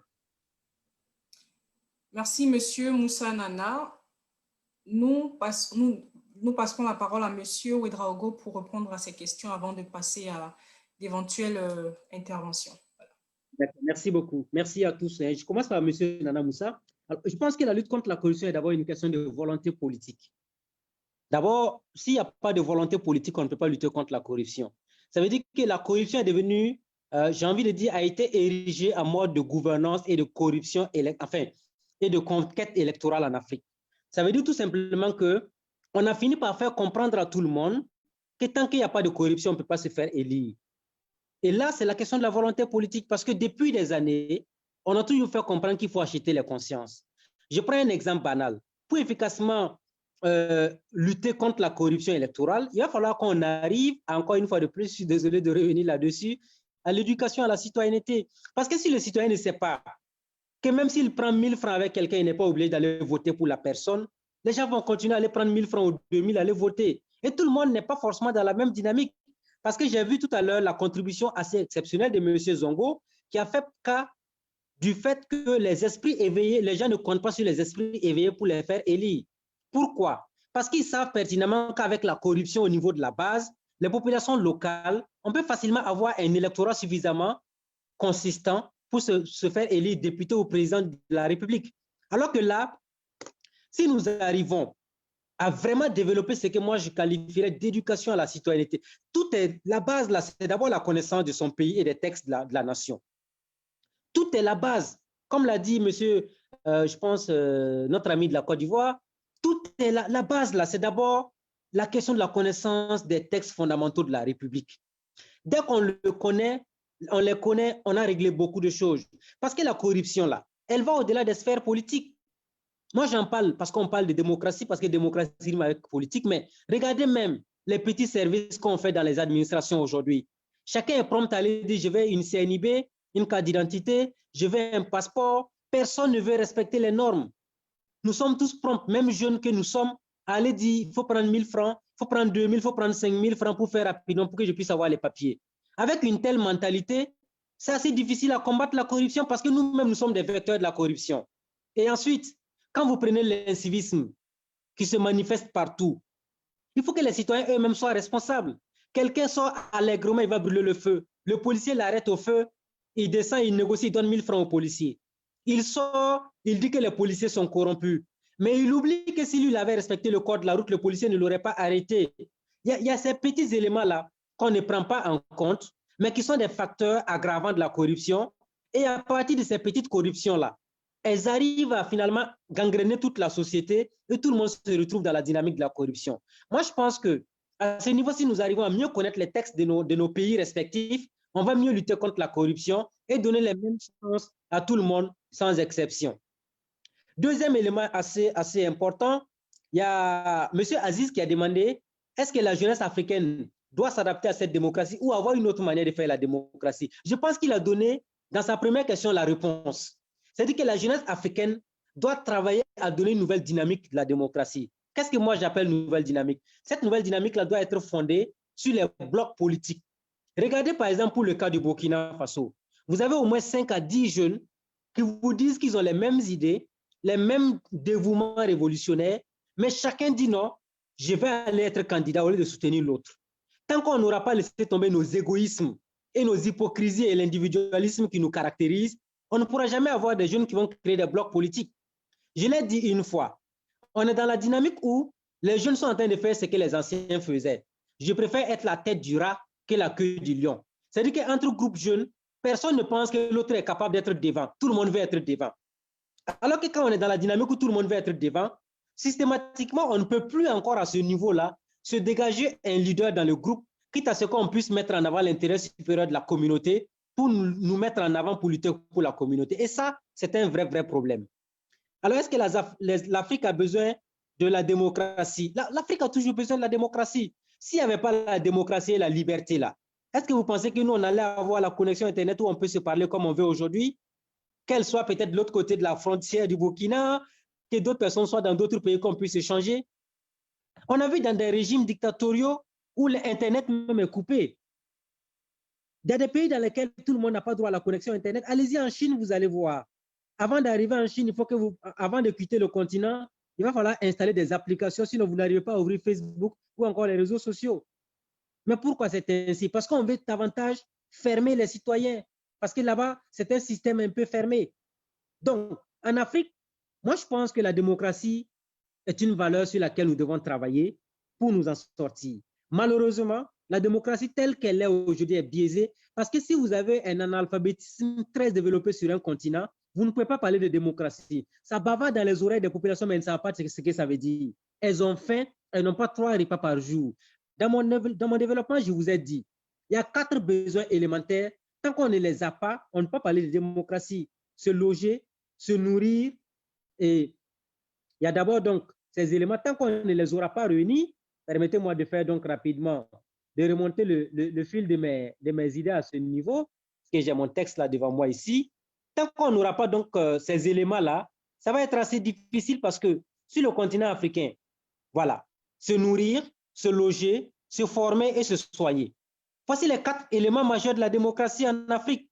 Si vous avez une population qui a faim, une population qui n'a pas de quoi, qui n'a pas de formation continue, qui ne peut même pas se soigner quand elle est malade, les gens ne peuvent même pas former leurs enfants ou les amener à l'école. Mais ils sont exposés à la corruption. Ils deviennent donc ils sont à la merci du meilleur offrant. Et ça tue la démocratie sur le continent africain. Donc, la démocratie, pour moi, ce sont les 4 éléments. Se nourrir, se loger, ensuite se former et se soigner. Tant qu'on n'aura pas relevé ces défis, ça va être assez difficile. Et puis maintenant, on me demande qu'est-ce que je pense de la France-Afrique. Moi, je pense que l'élite africaine ne s'est pas assumée depuis les indépendances à aujourd'hui. Parce qu'on a vu en Afrique des présidents qui ont osé dire non. C'est vrai, on a Thomas Sankara qui avait dit non à Mitterrand, qui avait dit que Mitterrand acceptait donc d'avoir... voilà, mais il y a également d'autres éléments sur lesquels il faut parler. C'est vrai qu'on a vu comment Thomas Sankara a été assassiné. Mais si vous prenez aujourd'hui, tout le monde est fier de dire le Rwanda, Paul Kagame et tout ça. Parce que là-bas aussi, ce n'est pas véritablement la démocratie qu'on chante peut-être au Burkina ou ailleurs. Les gens savent que là-bas, c'est un peu fermé. Mais au moins, il faut qu'on arrive à avoir des dirigeants qui peuvent dire non. Et qu'on arrête aussi d'encourager les multinationales de nos pays qui nous ont colonisés à venir s'imposer dans nos pays respectifs. Entre nous-mêmes, quand vous donnez un marché public à un Africain à 10 milliards, il est capable de bouffer 8 milliards pour prendre 2 milliards pour faire le travail. Et en ce moment-là, le travail est bâclé. Une entreprise étrangère va venir prendre le marché, faire avec 10 milliards et bien faire. Et après, on va se plaindre qu'on donne le marché à l'étranger, on ne nous donne pas. Ça veut dire que nous-mêmes, nous gagnons à être sérieux et responsables avant de parler de démocratie et de développement sur le continent africain. Merci beaucoup. Merci beaucoup, M. Ouedraogo. Malheureusement, notre session tire à sa fin. Nous n'aurons pas le temps de prendre d'autres questions. Cependant, nous tenons à vous remercier, M. Ouedraogo, pour cette brillante intervention et je suis sûre que tous les participants ont été édifiés. Merci également aux participants pour cet échange-là qui a été voilà, un partage d'expérience. Et moi, ce que j'aimerais dire pour la fin de cette conférence, j'aimerais poser une dernière question. J'aimerais vous poser une question, M. Ouedraogo, parce qu'on parle aujourd'hui de jeunesse. Et on parle de jeunesse, on se rend compte que les jeunes Africains, les milliers de jeunes Africains sont désespérés et ces jeunes-là échouent sur les plages du Nord chaque année, ce qui suscite l'indignation de tout le monde. Et aussi, tout aussi déplorable, il y a l'exode silencieux de la jeunesse, de l'élite qui fuit vers l'Occident, ce qui est appelé le phénomène de la fuite des talents. Et lorsqu'on voit tous les problèmes auxquels cette jeunesse-là est confrontée, quels pourraient être, M. Ouedraogo, les conseils que vous pourrez procurer à cette jeunesse pétrie de talent, mais qui manque de repères? D'accord, merci beaucoup. Alors, c'est vrai que je n'ai pas abordé ce volet, mais je vais aller rapidement. La Méditerranée est devenue le plus grand cimetière du monde, j'en conviens avec vous. Et les plus grands, j'ai envie de dire, le nombre de personnes inhumées ou encore mangées par les requins, permettez-nous l'expression entre guillemets, sont les Africains. C'est un véritable gâchis pour le continent. Vous savez, en 2017, j'étais à Abidjan pour le forum de la BAD, de la société civile. La question est revenue sur la question de la migration. Et il y a des témoignages de jeunes Africains qui ont tenté de traverser la Méditerranée qui sont revenus. Et certains disaient au cours de cette conférence de la BAD-là que parce que souvent, ils se sont rendus compte qu'ils sont nés, ils ont grandi dans des familles dans lesquelles il n'y avait pas 3 repas par jour, il n'y avait même pas de l'eau potable. Et ils se disent que s'ils arrivent à traverser la Méditerranée, ils reviendront relever le défi en offrant tout ce qu'il faut à la famille dans le village. Et ça, c'est un élément très important. Ça veut dire tout simplement que nous sommes encore très, très loin du compte. Moi, ce que je pense, c'est qu'il faut que les jeunes arrivent à créer des cadres unitaires de discussion. Ça, c'est le premier conseil que je donne, qu'ils arrivent à participer à toutes les rencontres de discussion, qu'ils participent à des conférences comme celles que nous tenons, que ce soit en ligne ou encore dans les amphis ou dans les instituts, dans les quartiers, qu'ils puissent participer aux rencontres de discussion. Par ailleurs, que les jeunes qui ont réussi puissent aider d'autres jeunes à réussir comme eux. C'est-à-dire qu'il faut qu'il y ait ce qu'on appelle la solidarité entre les jeunes. Parce que malheureusement, ça manque aussi dans le continent africain. Je l'ai dit, je l'ai répété, la plupart des adversaires des jeunes qui ont réussi sont d'autres jeunes. Alors que si les jeunes passent le temps à s'opposer entre eux, on est dans la dynamique de la politique du diviser pour mieux régner. Et en ce moment, on ne s'en sortira jamais. Et enfin, je voudrais dire ainsi à ces jeunes-là, si vous entreprenez et que ça ne marche pas, ne laissez jamais tomber cela. Et le philosophe allemand Hegel a dit, rien de grand ne s'est réalisé dans ce monde sans passion. La passion nous guide vers des lendemains qui chantent. C'est-à-dire que si vous voulez réussir dans votre vie, acceptez d'entreprendre. Il faut aussi qu'on dise à la jeunesse africaine, arrêtez d'être dans les débits des boissons, dans les maquis, parce que ce n'est pas de là que vous allez construire votre avenir. Votre avenir, c'est dans les discussions, c'est dans la lecture, dans l'apprentissage, dans la formation continue et dans la solidarité. Merci beaucoup. Merci, M. Ouedraogo. Merci beaucoup pour ce précieux conseil. Je tiens à rappeler que cette conférence a été soutenue par plusieurs associations. J'ai omis de mentionner ces associations-là au début, mais il y a les jeunes du lycée moderne Cocody-André à Abidjan, il y a l'association des jeunes Ivoiriens au Maroc, il y a l'association panafricaine qui lutte pour l'immigration clandestine. On a AVSB, nous avons TELES, nous avons le réseau des alumni Ivoire ESTP et enfin nous avons DAS. Voilà. Donc, comme je le disais, cette initiative a été mise en place par The Way Out. Si vous êtes intéressé à participer à des conférences de ce genre, nous vous inviterons à vous abonner à notre page Facebook et également à visiter notre site web. Sur ce, merci à tous et à toutes de nous avoir suivis. Merci Monsieur Ouedraogo qui nous a fait l'honneur de répondre à cette invitation aujourd'hui. Merci, merci et bonne soirée. Merci à tous, bonsoir. Merci.